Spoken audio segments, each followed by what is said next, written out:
Now, new on SportsCenter at the podium after the loss, Packers head coach Matt LaFleur.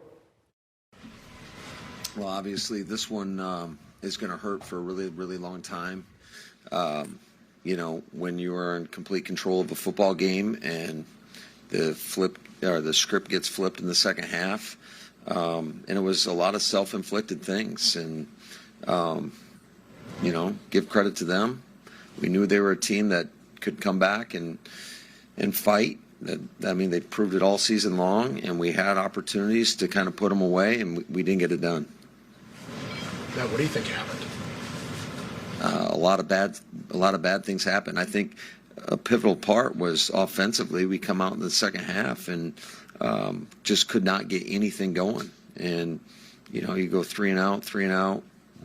I think we got a first down on the third drive, and but it was just too many opportunities when you have the ball and you're not scoring. Was that an offensive line issue, you think, early in the second half? I think it was all of the above. There were certainly some things we did up front where they started bringing pressure and we weren't sliding out to it, weren't picking it up. Give them credit. And it's unfortunate because, you know, we were doing so great in the first half, and then the second half was a different story.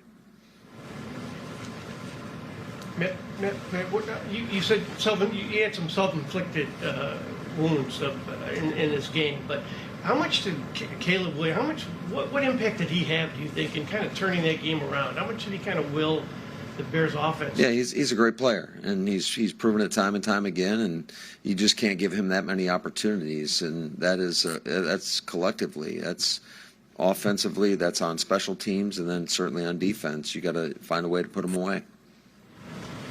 Hey, Matt, you got a year left on your contract, and policy has said he doesn't like lame duck seasons. Do you expect to be back next season? Have you guys already started negotiating that deal? Or? Yeah, with all due respect to your question, Pete, now's not the time for that. I mean, I'm just hurting for these guys. You know, I can only think about just what just happened, and there will be time for that. Coach, how do you think Jordan played? I thought he played his ass off. I really did. I thought he was out there competing. We obviously didn't do enough around him, and there were a couple situations where, whether it's a bad play call or bad protection, but I can't say enough great things about Jordan Love. What do you attribute the problems in the kicking game tonight with the 2 missed field goals and the missed extra point? I mean, until I go back and look at it and talk to him, I mean, you know, one of those kicks was a long kick at the end of the half. Obviously, the conditions are windy, but the difference was they made theirs and we did not. Have you had a delayed game coming out of a timeout? What does that have? Yeah, that's a great question. We're now joined on SportsCenter by Bears running back DeAndre Swift after 31-27 win over the Packers. DeAndre, 4 more points than Green Bay. I guess that's all that matters. What is the emotion like for you inside of Soldier Field, all the preparation against a familiar opponent to get that win? It was phenomenal from start to finish. The fans played a big part in tonight's game. It wasn't where we wanted to be going into halftime, but, man, the resiliency of this group, how we came out second half, kind of put it together, chipped away at the how we was down, came out with the win. Yeah, man, your touchdown in the fourth quarter felt like it started that comeback effort for you all, made it a one-possession game. Once you score that touchdown, what then is the conversation on the sideline in the regard of what is possible from that point? Talking to the defense, just get us the ball back. Just give us the opportunity to go ahead and take the lead, man, and that's exactly what happened. I mean, you've done the game-winning drives before, Minnesota, Washington, the Giants. I don't have enough time to go through them all, but what is it like in the huddle? Caleb's calling the play and the confidence that, yeah, we're not on the right spot of the scoreboard now, but we've done it before, and now with the stakes the highest, we got to do it again. What's that like in there? We've been in that position before. If it's time on the clock, one play at a time, everybody got that mentality, just that effort, the focus that it takes to go ahead and finish out these games when we're down. We don't want to be in them situations, but we got the right guys in these huddles to go ahead and overcome them.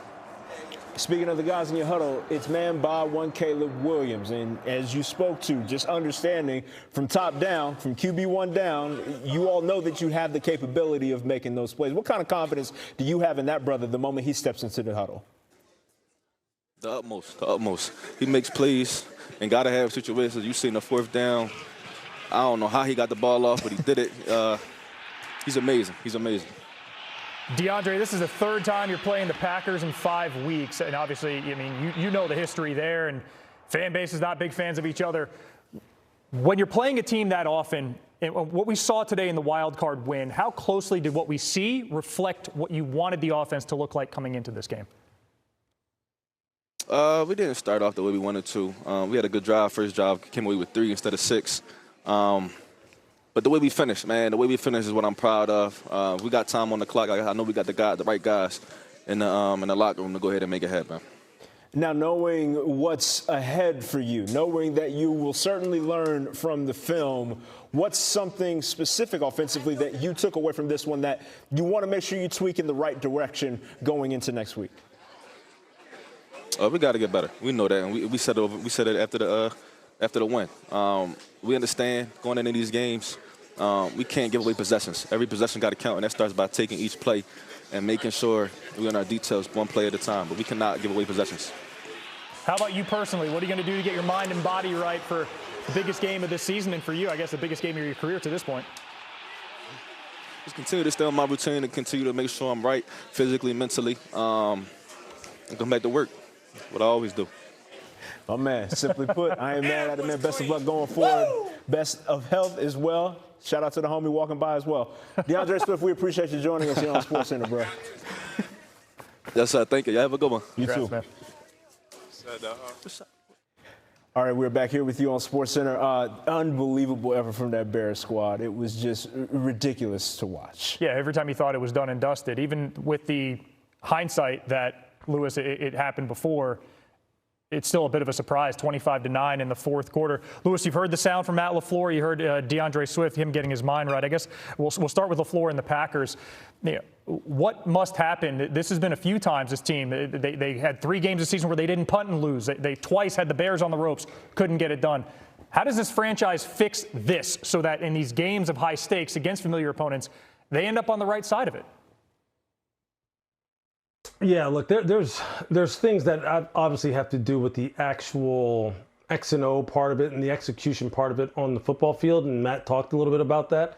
You know, obviously he referenced the quarterback playing his rear end off. I thought Jordan Love was spectacular as well. I thought he was cool, calm, and collected. I thought the drive that ended in the Matthew Golden touchdown that put him up, I thought that right there was vintage Jordan Love. That's why they paid him what they paid him. And I thought, you know, at that point in time, I thought they were in control of the football game. They were in control of the football game before that, obviously coming out of the first half. But it's a 60-minute game. And I think now we start getting into some of the things that they're going to have to go to work on. Okay, number one, look, losing Micah Parsons back and, you know, out there in Denver, you know, when he had the knee injury was devastating for them. Not only from a pass rush perspective and what Micah could do there, but just from an overall physicality perspective for this football team. And they had some struggles down the stretch. I mean, we saw how they looked when the Baltimore Ravens came in the Lambeau and, you know, ran for over 300 yards as a team. We saw how they looked the first time that they played one of the times that they played Chicago, you know, as far as the way they ran the football on them. So there's going to be things they're going to need to go to work on as far as the construction of the roster. But the mentality of finishing. Look, coaches work on that all the time during training camp. They preach that all the time during the season about that you have to finish. You have to somehow get your mind feeling as though and locked in on the fact that you have to finish football games. That's a hard thing to do. It's easier said than done, but they're going to have to somehow find a way to address it. Yeah, man, I think we saw the nugget on the game broadcast. As soon as Michael went off, points per game for that defense jumped like 10 points per game. It was clear the impact that he had. Well, we got, 3 minutes left. BYU Utah over on ESPN. Lewis, Trev, myself, we're going to hydrate and caffeinate, but a whole lot more SportsCenter coming up. We'll see you over there.